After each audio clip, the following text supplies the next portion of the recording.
The torch flickered once, and the air itself seemed to hold its breath. He stood in the darkened corridor of the palace, the scent of olive oil and burning wax heavy around him, a boy of 16 wrapped in the cloak of a prince and the shadow of destiny. Somewhere beyond the marble columns, a voice was whispering his name, soft, deliberate, like a secret being tested in the night. He did not move. The moonlight touched the edges of the hall, falling on the painted shields of dead heroes, and Alexander felt something cold and ancient watching him from within them. He knew this place too well, yet tonight it felt foreign, full of invisible eyes and hidden intent. The great court of Pella, once the heart of Macedonian pride, now pulsed with rumors, his father's new marriage, his mother's fury, the whispers of rivals plotting in banquet halls. Even the slaves moved like conspirators, their faces carefully still. Somewhere in the palace, King Philip II celebrated another victory, his laughter echoing through the corridors like a challenge to the gods themselves. Alexander pressed a hand against the stone. It was cool, solid, grounding, but his heart raced as if some invisible hand had already begun to push him toward a fate too vast for reason. He had dreamed of it before: fire, dust, a crown gleaming with the blood of empires. Each time he awoke from that dream, the sound of distant hoofbeats lingered in his ears. A shadow broke from the corner, and for a moment he thought it was an assassin, one of his father's men, perhaps, come to end whatever threat the boy might become. But it was only Lysimachus, his tutor, carrying a torch. "You should not walk alone, Alexander," he said softly, though his voice trembled. "There are eyes here that do not see kindly in the dark." Alexander said nothing. He looked past the man, toward the far end of the hall where the great doors stood open, the night wind slipping through like a thief. Beyond them, the hills of Macedon rolled in black silence. Somewhere out there, the world waited, vast, dangerous, and unknown. He thought of his mother, Olympias, with her serpents and her prophecies, telling him that he was not like other men. That his blood was older, brighter, touched by gods. He had not believed her at first. But there were moments, like this, when something deep within him stirred, something ancient and restless, whispering that the world itself was his to claim. Down the corridor, the laughter grew louder, his father's laughter.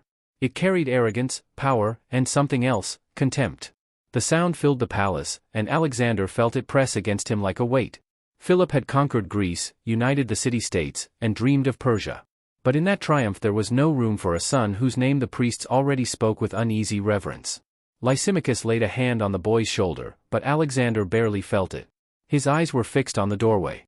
Somewhere in that hall, under the glow of torches and the shimmer of gold cups, his father raised a toast, to a future that did not yet belong to Alexander. He took a step forward. The marble beneath his sandals echoed faintly. Lysimachus whispered his name, but he didn't stop. Every instinct told him that something was about to happen, that the air itself was bracing for a break, a revelation, a wound. As he neared the banquet hall, the scent of roasted meat and wine grew thick. Music drifted from within, mingling with voices, boastful, drunk, careless. Alexander paused just before the door. Through a gap between the great cedar panels, he could see the king. Philip sat at the high table, his hair glinting with sweat and gold. At his side was a young woman, Eurydice, his new wife, barely older than Alexander himself. And behind her, a cluster of generals, their laughter sharp as blades. The boy's jaw tightened. His mother's absence screamed louder than any presence could. He could almost hear her voice in his head: "He will replace you. He will cast you aside, as he has cast me." The music faltered. Someone had noticed him. For a heartbeat, the hall went still. Philip looked up, his one good eye gleaming in the torchlight. "My son," he said, with a tone that might have been welcome, or warning. "Come, drink with us. We celebrate the union of kingdoms." Alexander stepped into the light. Every gaze in the hall followed him, curious, cautious, assessing. He moved with the calm precision of a lion entering an enemy's den. "A union of kingdoms," he repeated, his voice low but clear. "Or of betrayal." Laughter erupted, forced and uneasy. Philip's smile twitched. The wine in his cup trembled. "Careful, boy," he said. "You forget yourself." "I forget nothing," Alexander said. His eyes flicked to the generals, to the bride, to the polished bronze that reflected 1,000 tiny flames. "I only wonder, when a king builds his house upon deceit, does he expect it to stand?" For a moment, no one breathed. Then Philip rose, staggering slightly. The air in the hall thickened, as if the gods themselves leaned closer to listen. "You would challenge me," he said. His voice, hoarse with drink, carried across the silence. Alexander's heart pounded, but his voice was steady. "I would remind you, father, that the blood in your veins runs also in mine, and that one day, the world will see which of us carries it better." The words hung there, dangerous, electric. Then Philip lunged. The wine spilled, the table overturned, and men shouted as torches flickered wildly. Someone pulled the king back, someone else grabbed the boy, and for a heartbeat it seemed the entire world tilted toward violence. When the hall finally stilled again, the two of them stood apart, father and son, both breathing hard, both knowing that a line had been crossed. Philip's voice broke the silence. "Take him away." Alexander did not resist as the guards approached. His eyes never left his father's. In that locked stare, a prophecy was written, of betrayal, of conquest, of empires not yet born. As they led him from the hall, the night air struck cold against his face. Somewhere in the distance, thunder rolled across the mountains. He did not look back. For in his heart, something vast and terrible had already awakened. The horse screamed before dawn. It was a sound that tore through the stillness of the palace stables, raw and terrified, a warning, a curse, a prophecy. Alexander was already awake when he heard it. He sat up sharply, the cold air biting against his skin, his mind instantly alive with the sense that something had shifted in the dark. For a long moment he listened. The silence that followed was worse than the cry itself. He rose, threw on his cloak, and slipped into the corridors. The palace was quiet, but not peaceful. Servants moved like ghosts, their eyes downcast. Somewhere far off, a door closed softly, and a murmur of voices vanished into the distance. Since the night of the banquet, a shadow had settled over Pella. His father had not spoken to him since. Olympias had locked herself away in her chambers, her fury whispered of by every courtier. Alexander had become a rumor in his own home, a prince waiting, not for his crown, but for his sentence. The courtyard was damp with fog. The stables loomed ahead, their lanterns dim, their walls heavy with the smell of sweat and straw. He pushed the door open and stepped inside. The horses shifted restlessly, stamping, their breath steaming in the cold. One stall was empty, the place where Bucephalus should have been. He stopped. The name struck through him like a pulse. Bucephalus, the wild Thessalian stallion that no one could tame. His father had declared him worthless, unrideable, until Alexander, barely 12, had stepped forward, turned the animal toward the sun to calm its shadow fear, and ridden him until the crowd cheered. That day, Philip had said, "My son, seek a kingdom worthy of you, for Macedon is too small." And now the horse was gone. He felt the chill deepen. Something was wrong, terribly wrong. The stable doors at the far end were ajar, and muddy prints led into the mist beyond. Without calling for guards, Alexander followed. The night wind met him like a blade. His cloak flared behind him as he crossed the courtyard, his sandals slick with dew. The sky was a sheet of steel, unbroken by stars. A sound came from the hills beyond the city, a single, distant whinny, desperate and wild. He broke into a run. The field sloped upward, the grass heavy with frost. His breath came fast, and the silence around him seemed to close in, thick and alive. When he reached the ridge, he stopped. Below, in the hollow, torches glimmered, 3 of them, moving in a slow circle around a dark figure struggling against ropes. His hand went instinctively to his belt, no sword. He'd left it behind. The men below were armed, their voices carried faintly through the fog. He crouched, every muscle tense, and strained to hear. One of the torches lifted, and for an instant he saw the flash of a bridle, the gleam of black mane. Bucephalus was thrashing, bound, his eyes rolling white in panic. The men cursed and pulled harder on the ropes. It wasn't theft. It was punishment. A message. Alexander's jaw tightened. His father's men, perhaps, sent to humble him further. Or worse, to remind him what power really meant in Macedon. But he didn't think. He didn't plan. He moved. By the time they noticed him, he was already among them, a blur of motion, fury, and instinct. He tore the nearest torch from a man's hand and drove the burning end into his face. The man screamed, falling backward into the mud. Another lunged with a blade. Alexander ducked, caught the man's wrist, and twisted until the bone cracked. He seized the fallen knife and slashed the rope binding the horse. Bucephalus reared, screaming again, hooves flailing. One man tried to grab the reins, but Alexander drove his shoulder into the man's chest, sending him sprawling. The horse's weight came down like a hammer, crushing bone. When the last of them fled, limping into the mist, Alexander stood panting beside the freed animal. His hands were shaking. The torchlight flickered across the blood splattered on his tunic. Bucephalus snorted, restless, but did not bolt. Their eyes met, boy and beast, both trembling from the violence of what had just been done. Alexander touched his muzzle gently. "It's all right," he whispered, though he wasn't sure he believed it. "It's over." It wasn't. From the darkness beyond the ridge, riders approached. Not enemies, royal guards, their armor catching the faintest glint of dawn. The leader dismounted. "Prince Alexander," he said curtly. "The king summons you." Alexander glanced once more at the men lying in the mud. He sent them, didn't he? The guard's face remained impassive. I only follow orders. Bucephalus snorted again, pawing at the earth. Alexander's blood still pounded in his ears. He felt no fear, only a cold, rising certainty that this was not a punishment, but a test. By the time he reached the palace courtyard again, the first light of morning had begun to spill over the mountains. Philip stood waiting near the colonnade, flanked by generals. His face was unreadable. Alexander dismounted slowly, his tunic still stained with blood. The king's gaze flicked from his son to the horse and back again. You found him, he said. Alexander said nothing. You disobeyed my order to remain within the palace, Philip continued. His tone was calm, but there was a hardness beneath it, a tension like a drawn bowstring. And in doing so, you killed 3 of my men. They weren't yours, Alexander said quietly. They were cowards. Thieves. A murmur ran through the gathered soldiers. Philip's expression did not change, but his hands clenched behind his back. Do you know what you've done? Yes, Alexander said. I've protected what is mine. The silence that followed was long and dangerous. Then, slowly, Philip began to laugh. Not warmly, not kindly, like steel striking stone. By the gods, you're your mother's son, he said. Too proud, too reckless, but perhaps not without cause. He turned to the generals. See? He has fire enough to burn the world, if he can learn to control it. The laughter of the court followed, thin and forced. Alexander stood unmoving, his fists clenched. He knew this was not praise. It was warning disguised as admiration. When the others dispersed, Philip stepped closer. Listen to me, boy, he said, voice low. You think I am your enemy. But the world beyond Macedonia is full of real enemies, men who will not spare you because you are bold, or brilliant, or royal. Learn when to strike, and when to wait. Otherwise, your courage will destroy you before it crowns you. Alexander met his gaze. Then I will learn, he said. But I will not wait. Philip studied him for a moment, then turned away. That is what I fear most, he murmured. Later, when the palace had quieted again, Alexander stood alone on the terrace overlooking the city. The sun had climbed over the hills, bleeding gold across the horizon. Below him, the world stretched wide and unknowable. He thought of the men he had killed, of his father's laughter, of his mother's voice whispering of gods and fate. None of it seemed real anymore.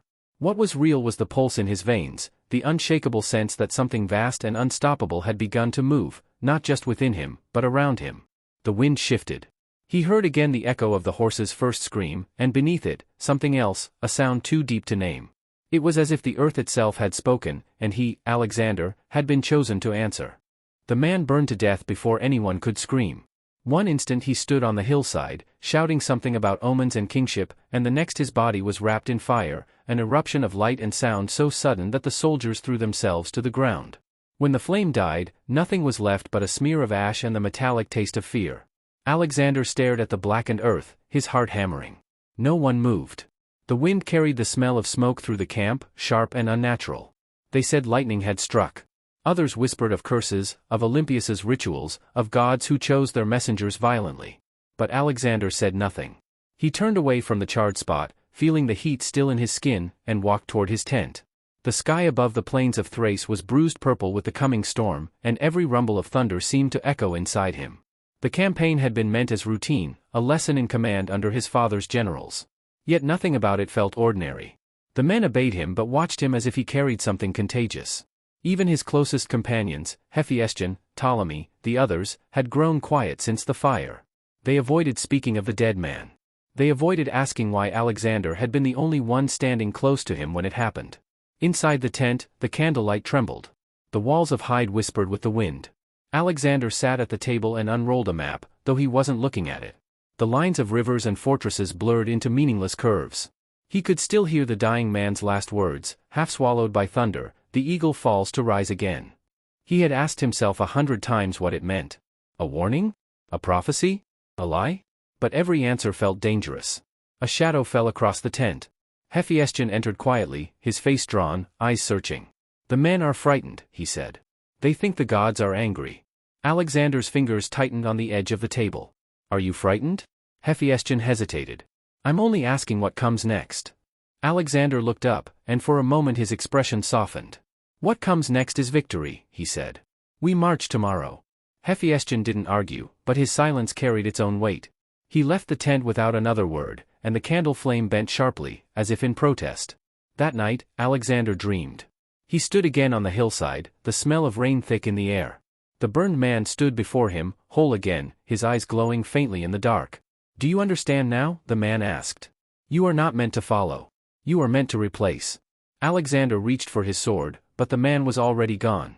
In his place stood a vast plain littered with spears, and from the shadows, 1,000 voices whispered his name. He woke with the taste of iron on his tongue and the thunder still echoing. Before dawn, the sentries came running.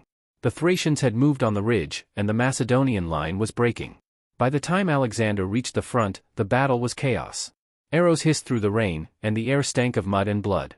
The generals were shouting orders that no one could hear. Alexander didn't wait. He seized a spear from a fallen man and plunged forward, Bucephalus crashing through the melee. He could feel it, the storm, the violence, the strange exhilaration that always came when he stood at the edge of death. The Thracians broke under his charge, but he didn't stop. He pressed harder, the spear in his hand moving as if guided by something more than instinct. Around him, his companions rallied, and the Macedonian formation surged like a living wave. When the enemy began to flee, Philip's banners appeared on the horizon. The king's army had arrived too late to save the day, but soon enough to see his son already victorious. The rain softened. The screams faded.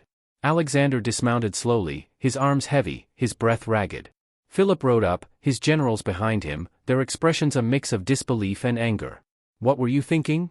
Philip demanded. His voice cut through the mist like steel. "You disobeyed my command. You risked everything." Alexander met his father's gaze. "And I won." The silence that followed was a blade drawn halfway from its sheath. The soldiers nearby turned away, pretending not to listen. Philip's face darkened. For a moment, Alexander thought he might strike him there before them all. Instead, Philip laughed, a hard, dangerous sound. "By Heracles, you're mad," he said. "Mad, and mine." He turned to the generals. "Do you see? The boy has the gods on his side. Even the storm bends for him."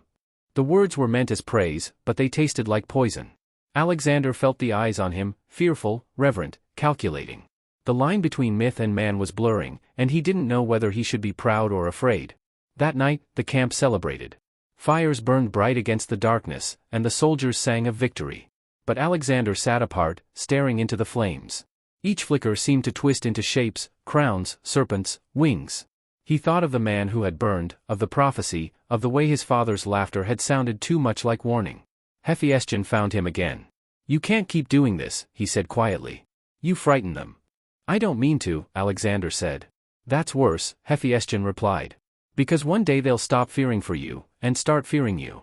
Alexander looked at him, then back at the fire. "If they must fear something," he said, "let it be me before it is anyone else." Hephaestion started to answer, then stopped. There was nothing left to say. When the fires burned low and the camp began to sleep, Alexander remained awake. The wind carried the scent of rain again, and the thunder rolled faintly on the horizon. Somewhere beyond those clouds lay Persia, the vast empire his father dreamed of conquering. He closed his eyes, and for a moment he saw it, not as a place, but as a promise. A world waiting to be remade, cities kneeling beneath his banner, gods whispering his name not as prayer but as fear. The dream both thrilled and terrified him. Because deep down, he already knew, he would go further than Philip ever dared.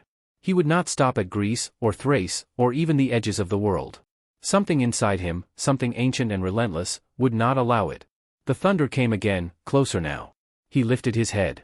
In the distance, lightning tore across the sky, a jagged wound of light.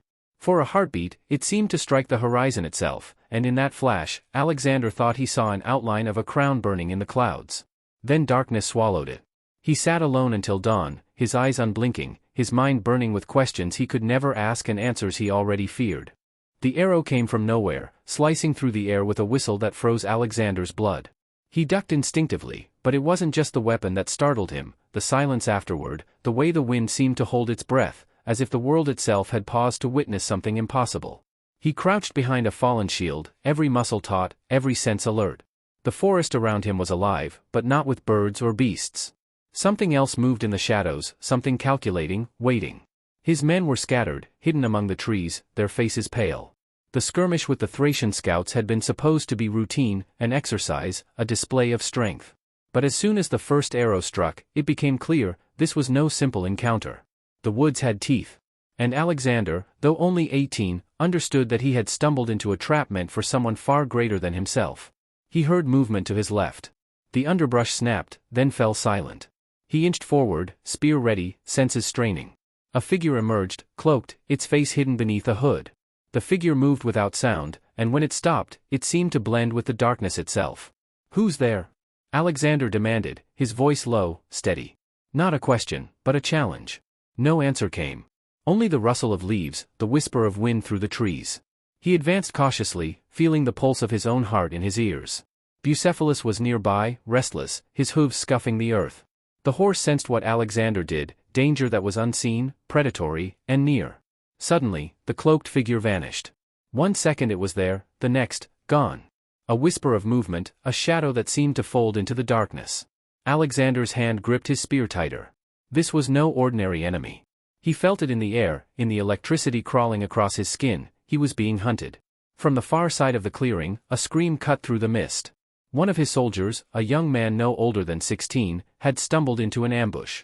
Alexander ran toward him, spear swinging, only to find the boy gone, the forest empty except for the echo of his cries. The wind carried the scent of something foul, smoke, blood, fear. He stopped in the center of the clearing, heart racing. The trees loomed like silent sentinels. Every instinct screamed to retreat, to call for his men, to run. But he did not move. The danger was not behind him, it was all around him, wrapping him in its invisible grip. A shadow flickered between the trees. He spun, spear ready. Nothing. A step forward, and the shadow darted again, closer this time. Alexander felt the air tighten, as if the forest itself were compressing around him. He realized then, the forest was not neutral. It was alive. It was watching. He thought of his father, of Philip, of the warnings he had received, learn when to strike, and when to wait. But waiting here would not save him. Only action would. Only understanding. But the rules of this strange battlefield were unknown, and each move could be fatal. A branch snapped behind him. He pivoted, and for a heartbeat, he saw the figure again, closer, its eyes glinting like fire. Then it lunged, not at him, but away, leading him deeper into the darkness. Alexander followed, unhesitant, compelled by something he did not understand. The path wound between ancient oaks, their roots twisting like serpents, their branches blotting out the sky. The air grew heavier, the fog thicker. Every sound was amplified, the drip of water, the snap of a twig, the distant cry of an unseen animal. Then a voice spoke, low, echoing, almost carried by the wind. "The world is not what you think, Alexander." He spun, spear raised. "Show yourself." Silence. Only the fog moving, curling around the trunks, alive with secrets. "You seek to conquer," the voice continued, softer now, almost inside his mind. "But to conquer, you must first survive what you do not understand." Alexander's pulse quickened. The words were not a warning, they were a test, a promise, a riddle. He tightened his grip on the spear, eyes scanning the mist. "I survive everything," he said. "And I take what I choose." Another step, and the ground beneath him shuddered faintly, as if acknowledging his claim. The trees bent in strange angles, the shadows weaving together like living things. Alexander felt a shiver run down his spine. He realized the forest had set the rules, and he had only just begun to learn them. From the fog ahead, movement again. A figure emerged, tall, impossibly still. It raised an arm, pointing toward a narrow ravine just beyond the trees. Alexander did not hesitate. He ran, spear ready, Bucephalus at his side, following the lead of this ghostly guide. The ravine yawned before him, its depths hidden by mist. The figure stopped at the edge and vanished. Alexander skidded to a halt, peering into the shadowy abyss. Something stirred below, something enormous, something breathing. A roar shattered the silence, so close that the ground trembled beneath his feet. Alexander stumbled back, heart hammering, and realized that the danger was not behind him, not ahead, but all around him. Every instinct screamed, survival was no longer about skill, courage, or speed. It was about understanding what he faced before it consumed him. The wind tore through the ravine, carrying with it the smell of smoke and blood. He felt a presence at the edge of his mind, whispering, testing, watching. A question formed without words: "Do you dare step forward?" Alexander looked down, then up, then back at the path he had come. There was no turning back. No safety in retreat. He took a deep breath, tightened his grip on the spear, and stepped forward into the unknown. The mist swallowed him. The forest held its silence. And somewhere, deep below, something waited. The river ran black, and the bodies floated past before anyone could cry out. Alexander stood on the edge of the bank, the water pulling at his sandals, the current carrying more than just the dead, it carried warnings. He did not flinch. Not now. He had seen too much, survived too many unseen threats, confronted shadows that bent the world itself. Yet the sight of lifeless men, soldiers he had led only hours before, tore at him in a way no storm, no forest, no fire had dared. The enemy was not only outside these lands, it was inside, woven into the very fabric of the world he sought to command. The battle had begun at first light. What was supposed to be a decisive victory had become chaos. Thracian warriors, cunning and merciless, had ambushed his forces with strategies that no ordinary scout would have dared. Every step forward had been met with deception, every advance countered with unseen blades and fire. Yet Alexander had pressed on, not for glory, not for survival alone, but because he sensed that stopping meant letting the tide of fate slip from his hands forever. He moved along the river, scanning the trees that loomed like judges above him. Each one seemed to whisper his name, reminding him that power was a burden heavier than any spear or crown. The bodies of men floated past in silent accusation. One, a young Macedonian, arms outstretched as if reaching for something just beyond the water's reach, stared up at him. Alexander knelt, brushing the debris from the boy's face, but the eyes did not see him, they were already elsewhere. He pressed on. There was no time for mourning. A sudden sound tore through the morning mist, the clash of metal, a cry, then silence. Alexander's hand tightened around the spear he carried, though it felt like a twig in his grasp. From the river's bend emerged figures, warriors he had not expected, allies lost in the first hours of the ambush, now regrouped, their faces grim, their weapons stained. They had survived where others had not, drawn together by instinct, loyalty, or sheer luck. Alexander met their eyes. No words were needed. They moved as one, because the one who led them was more than a boy or a prince, he was a force they could not name but knew they could not escape. The river narrowed, and the enemy's resistance stiffened. Spears flew, axes swung, and yet Alexander's presence seemed to warp the battle itself. He moved faster than fear could follow, faster than the enemy could anticipate. Every strike, every maneuver carried not just the weight of skill but of inevitability.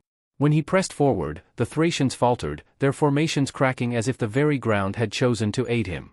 Yet the danger was far from gone. From the far bank, a figure moved differently from the rest. Not with haste, not with panic, but deliberate, measured, almost ceremonial. Alexander recognized him immediately, a general whose cunning had been whispered about in Macedonian camps for months, a man whose reputation had chilled seasoned warriors. Their eyes met across the river, and in that silent communion, Alexander understood, this was the moment he had been preparing for all his life, though he had not known it. The current of the river seemed to respond to him, swirling and bending in ways that defied reason. Alexander took a step forward, spear poised, and the enemy general mirrored him, movements precise and deliberate, as if the world itself were a chessboard and they were the only two pieces that mattered.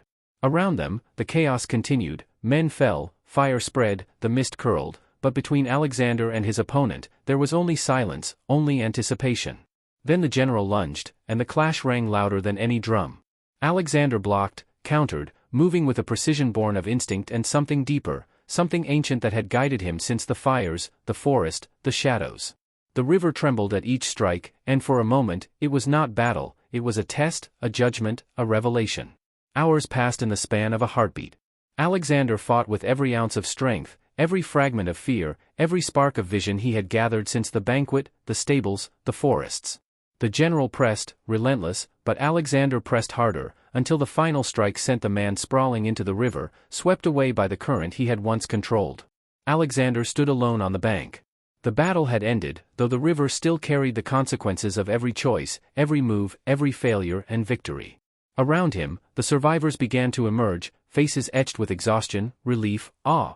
They did not speak of him in words, their silence was full enough. They followed him not because he commanded, but because he existed, because his presence altered the possibilities of life and death.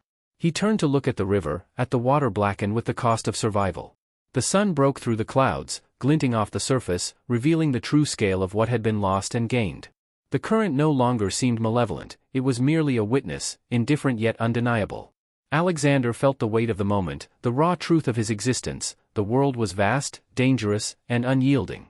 And yet he was moving through it, not merely to survive, but to shape it. He thought of his father, of Philip, of the warnings and lessons that had built him, tested him, and driven him into this river of chaos. He thought of Olympias, of prophecy, of the whispers of gods that had guided his dreams and fears. And for the first time, he understood that danger would never leave him, that mystery would always shadow him, but that he could meet it, not as a boy, not as a prince, but as something more. Something that the world would not ignore. Alexander mounted Bucephalus, the horse trembling yet obedient beneath him. He looked at the horizon, at the lands beyond, at the mountains and valleys and rivers that waited to be crossed, claimed, understood. Every threat, every shadow, every unseen hand that had tried to stop him had only revealed a truth: the path forward was his to walk. And he would walk it. No more fear. No more hesitation. Only the relentless certainty that what had begun in darkness, in fire, in mist, and in shadow would not end until the world itself had been remade. He spurred Bucephalus forward, the horse leaping into the current, and Alexander felt the river, the battle, the storm, and the world bend to the first step of a destiny that would echo through centuries. The river carried the bodies, the fire, and the silence behind him. Ahead, nothing but the unknown, and Alexander's unshakable resolve. The walls of Babylon were silent when the fire began. Alexander awoke to the stench of smoke and the distant roar of chaos, but when he ran to the ramparts, he saw no flames, only the city stretching vast and empty beneath a sky choked with shadow. Something had moved through the streets while the night slept, unseen and unstoppable, leaving an unnatural stillness in its wake. His pulse raced, yet every instinct told him to stay calm. Danger was near, but its shape and intent remained a riddle he could not yet solve. The morning carried a weight unlike any battlefield he had known. Generals and soldiers whispered of omens, of spirits, of the gods' displeasure, yet Alexander did not listen. He had learned that fear could paralyze armies, but courage, real, unflinching, could bend the world itself. He descended from the ramparts, Bucephalus steady beneath him, and moved through the streets. The city was deserted, yet the signs of life were everywhere: overturned carts, scattered coins, the echo of hurried steps that had ended abruptly. His men followed at a cautious distance, eyes wide, hands on swords, hearts hammering. Alexander's mind raced faster than his feet. He could feel the pulse of Babylon beneath his boots, the heartbeat of an empire waiting to be taken, waiting to break. A figure emerged from the haze, cloaked and silent. Not a soldier, not a servant, not a citizen, something inhuman in its stillness. Alexander halted. "Who are you?" he demanded, voice echoing against the empty walls. The figure said nothing, merely inclined its head, pointing toward the river that split the city. The Tigris moved sluggishly, dark, and foreboding. Alexander followed. Bucephalus's hooves splashed through shallow pools, sending reflections of shadow and light dancing across the buildings. The figure remained just ahead, leading him, always silent, always unseen in clarity. When they reached the water, a raft waited, unoccupied, bound with rope as if prepared for him. Alexander stepped aboard. The river carried him downstream slowly, deliberately. He could hear voices in the mist, faint and distorted, whispers that seemed to echo from the walls of the city itself. They spoke his name, not in fear, not in greeting, but in expectation, as though the world had been holding its breath for him to arrive. Halfway along the river, a scream cut the silence. Alexander whipped around, spear ready. A shadow moved across the water, then disappeared. The scream was not human, not entirely, yet it carried the weight of warning. He pressed forward, unshaken, though the tension coiled tight around his chest. Every instinct told him to strike, yet he knew the real danger was not something that could be met with steel alone. The raft carried him into the heart of the city, to a great plaza where the sun now burned through the mist, revealing a council of men he had once considered allies, now frozen in surprise and fear. Their eyes widened as they beheld him, and Alexander understood instantly: they had not anticipated his arrival here, at the center of their schemes. He stepped onto the stone, Bucephalus by his side, and the plaza seemed to contract around him. Men drew swords, called out orders, but their words faltered. The air itself seemed to resist them. Alexander's gaze swept across the assembly, sharp, unyielding. "You underestimated me," he said quietly. The generals blinked, uncertain, their confidence unraveling. They had expected Philip's influence, or the chaos of the eastern campaigns, to define him. They had not expected the boy who had ridden through fire, shadow, and betrayal to stand here, calm and measured, in the heart of the empire. "You will obey," Alexander continued, his voice carrying across the stones like a command of the elements themselves. "Not because you fear me, though you should. Not because of my father, though he has shaped me. Because the world demands it. And if you resist, it will not be I who destroys you, but the fate that has waited for us all." The generals exchanged uncertain glances. Slowly, one by one, swords lowered. Fear, respect, awe, Alexander could not name it, but he could feel it coiling around him, an invisible crown heavier than any gold or jewel. From the far end of the plaza, a figure moved, a messenger, breathless, holding a sealed scroll. Alexander took it, breaking the wax, reading the contents without hesitation. It was confirmation: the eastern provinces, the key cities of Persia, the gates of wealth and influence, all now in his reach. The timing was perfect. The moment had come not by chance, but by every calculated risk, every lesson learned in fire, in river, in forest, in shadow. The city seemed to exhale. The tension that had gripped the streets, that had sharpened every glance, every movement, dissolved, replaced by an awareness of inevitability. Alexander understood, as he had never before, that the threads of destiny were his to weave.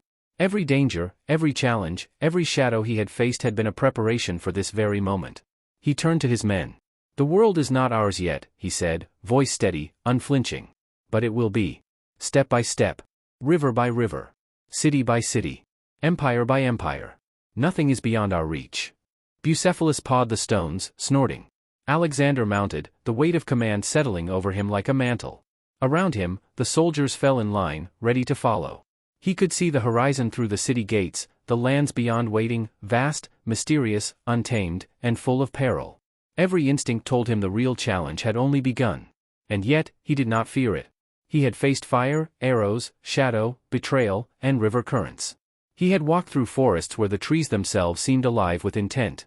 He had stared down generals and kings, and he had survived. Now, as he rode through the streets of Babylon, every eye upon him, he felt the truth in his veins. Survival was no longer the goal. Power was. Fate was. The world itself would bend to the will of the one who had learned not to flinch, not to doubt, not to hesitate. A scream echoed from a distant alley, sharp and wild. Alexander glanced in its direction, but his attention remained forward. Whatever lurked in shadow, whatever threat remained unseen, he would meet it. Not as a boy. Not as a prince. But as a conqueror. The city opened before him, the gates of Persia waiting, the unknown stretching endlessly beyond. The wind tore through the streets, carrying the scent of possibility, danger, and destiny. Alexander felt it all, every pulse, every heartbeat, every thread of fate converging upon him. And he smiled, just slightly, because he knew, nothing, and no one, could stop him now. The city burned before the sun had fully risen. Alexander stood on the crest of the hill, the smoke curling into the sky like serpents, tasting of iron and ash. The streets below were chaos incarnate, fires leaping from house to house, the cries of men and women mingling with the clash of steel and the roar of frightened horses. And yet, amid the destruction, Alexander felt no panic. Only a cold, deliberate clarity. This was the world he had chosen to command, and every heartbeat, every calculated risk, had led to this moment. The soldiers around him moved with precision, almost instinctively, though their faces were taut with tension. Every maneuver, every advance, carried the weight of lives and empires alike. Alexander could feel it in the air. The world itself seemed to bend to his will, yet simultaneously resist it. Every victory had been paid for with blood, every step forward shadowed by danger unseen. He thought of the forests where he had faced shadows that were more than trees, the rivers that had carried death like a current of warning, and the plains where Thracian warriors had tested him to the edge of his strength. Each encounter, each brush with mortality, had honed him into something beyond ordinary men. Yet in this chaos, he sensed a final test, a truth he had not yet grasped fully. Something was still waiting, something that could undo him if he misstepped. He mounted Bucephalus, the horse steady beneath him despite the smoke and screams. His generals rode beside him, but their eyes kept flicking to him, seeking reassurance, seeking guidance. Alexander understood their fear. He himself had felt it many times, in the palace at Pella, in the forests, in the river, even in the midst of victory. Fear was not weakness, it was the pulse of life. The trick was to harness it, to ride it rather than be crushed by it. A rider approached, galloping through the firelit streets, bearing a message from a distant fortress. Alexander caught the words without hesitation. Reinforcements were delayed, supplies scarce, yet the enemy's morale had fractured. The city was ripe for the taking, but the stakes were higher than they had ever been. The enemy knew him, feared him, and would throw everything into one desperate gambit. Alexander dismounted near the center of the city, the heat of the flames licking his armor. He surveyed the chaos, calculating, measuring, understanding the delicate balance of life and death, of order and anarchy. And in that moment, he realized the truth: control was never absolute. The world could resist, rebel, and bite back. But the man who refused to yield, who embraced danger rather than fled it, could shape reality itself. He stepped into the streets, spear in hand, his presence bending the fear of men into obedience. Civilians scattered, soldiers adjusted formations, enemies hesitated. Alexander did not strike, not yet. He allowed the tension to stretch, to coalesce into anticipation. Every eye was upon him, every heartbeat synchronized with his own. This was power distilled, not violence, but inevitability. And yet, beneath the surface, he felt it, the lingering shadow that had followed him since the banquet, the stables, the forests, the river, the plazas, the burning city. He did not know its form. He did not know its motive. But it was there, coiled, patient, watching for the slightest misstep. That was the true danger, not the men or cities or rivers he had conquered, but the unseen forces that challenged the will, that whispered doubt and fear into the soul of those who sought greatness. He paused, considering. Was it the gods? Or the consequences of his own ambition taking shape? Perhaps both. Perhaps neither. It did not matter. He had learned that questions without answers were weapons as much as swords. They sharpened the mind, honed instinct, and tested courage in ways that physical battles never could. The city quivered beneath the weight of expectation. Every door, every alley, every rooftop seemed to hold eyes, unseen, yet judging. Alexander moved forward deliberately, each step a declaration, each glance a command. The enemy had scattered, but the true test remained. Power is never seized, it is assumed, defended, and perpetually challenged. Alexander understood that the conquest of men was only a prelude to the conquest of destiny itself. His thoughts drifted, briefly, to his father, Philip. Had Philip felt this? Had he glimpsed the vastness of a world waiting to be claimed? And Olympias, her whispers, her prophecies, her relentless insistence that he was not merely mortal, had she known the weight that destiny would place upon him? Alexander did not dwell long. Reflection was indulgence. Action demanded focus, precision, and daring. The wind shifted, carrying the scent of smoke, ash, and blood. It also carried something else, a tension, subtle, almost imperceptible, but undeniable. The unseen watcher had moved closer, or perhaps he had simply become more aware of it. Either way, Alexander's pulse quickened, not with fear, but with recognition. Every trial, every shadow, every brush with death had prepared him for this, the moment when the unknown confronted the inevitable. He raised his spear, not at an enemy, but at the city itself, at the world that had conspired to challenge him, to test him, to shape him. "I am ready," he whispered, not to men, not to gods, but to destiny itself. The flames reflected in his eyes, the chaos surged around him, and in that instant, Alexander understood fully, conquest was not merely about victory, not merely about survival. It was about transformation, of lands, of men, of reality itself.